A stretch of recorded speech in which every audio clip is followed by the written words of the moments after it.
torniamo a parlare di territorio ed occupiamoci delle antiche civiltà che qui un tempo hanno soggiornato. Per questo siamo entrati nel parco archeologico di Populonia e Baratti, che conosciamo insieme a tante altre realtà di questo posto che ci parlano di storia.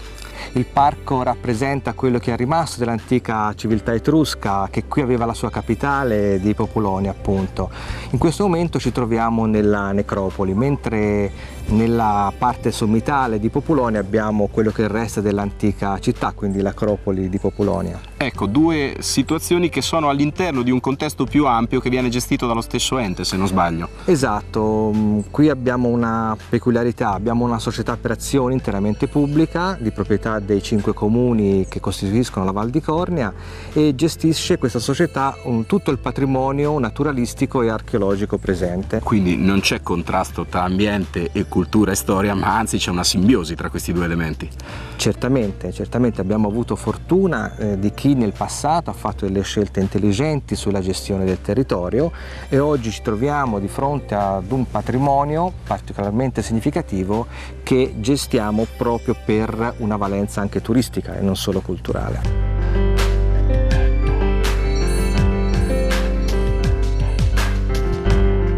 E allora andiamo a conoscere la parte più antica di questi siti con la compagnia di Marta, che ci spiegherà un po' queste opere. Andiamo, Paolo!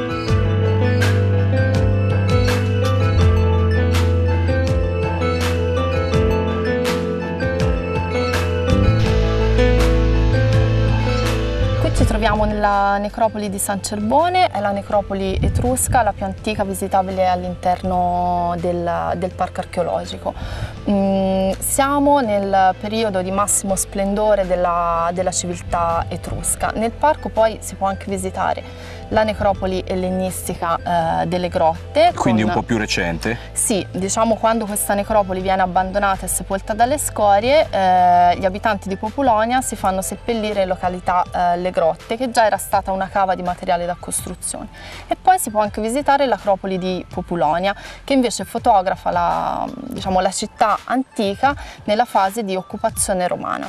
Vogliamo dire un'altra particolarità: questo luogo viene scoperto quasi per caso, o quantomeno per necessità economiche o belliche. Esatto, tutta questa zona che oggi vedete molto verde era in realtà fino al Novecento occupata da colline nere, che non erano altro che lo scarto della lavorazione del ferro praticata fin da epoca antica qua a Populonia, che ebbe con gli Etruschi un vero momento di boom. Tutte queste scorie furono progressivamente deposte in questa zona e crearono delle vere e proprie colline artificiali.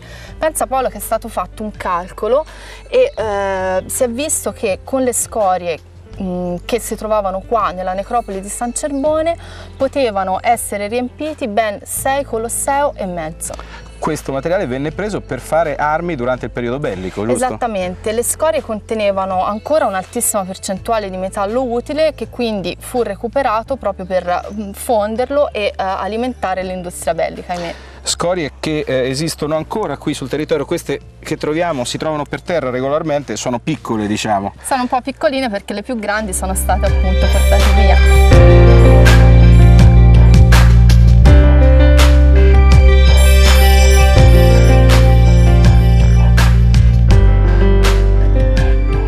Ci troviamo presso una tomba edicola che imita un tempio, un modo per capire quanto siano diversificate le costruzioni in tutta quest'area, che veramente vale la pena di visitare. Sì, la visita nel parco archeologico è un vero e proprio viaggio nel tempo, perché si parte dalle necropoli etrusche molto antiche, si risale fino all'epoca ellenistica con la necropoli delle grotte e ancora proprio con dei percorsi trekking verso Populonia Alta e quindi verso la Populonia romana. Poi per i buoni camminatori ci sono anche altri percorsi che conducono fino al monastero di San Quirico di epoca medievale.